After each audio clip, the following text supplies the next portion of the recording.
शहर के किनारे पर एक पुराना हवेली नुमा मकान था। लोग कहते थे कि वहाँ एक ऐसा जादुई आईना है जिसमें कोई भी अपना अक्स देखे तो वो अक्स कभी वापस नहीं आता। एक रात 4 दोस्तों ने जिद में वो हवेली देखने का फैसला किया। अंधेरा घना था, आसमान पर चांद बादलों में छप गया था। जैसे ही वो अंदर दाखिल हुए, सर्द हुआ का झोंका आया और दरवाजा खुद ब खुद बंद हो गया। कमरे के बीचों बीच एक पुराना धूल भरा आईना रखा था। उसके गिर्द टूटी हुई मोमबत्तियां जली पड़ी थीं और फर्श पर खून जैसे धब्बे थे।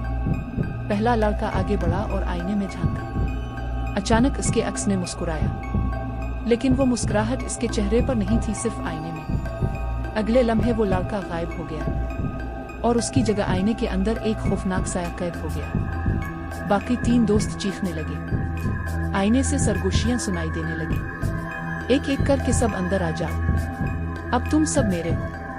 एक एक करके सब ने भागने की कोशिश की, मगर अंधेरे की दीवारों ने उन्हें घेर लिया। आखिरकार चारों के अक्स आईने में हमेशा के लिए कैद हो गए। अगली सुबह हवेली बिल्कुल सुनसान थी। सिर्फ वो आईना कमरे के बीच रखा था और अगर कोई करीब जाकर देखता तो आईने में 4 चीखते हुए चेहरे साफ नजर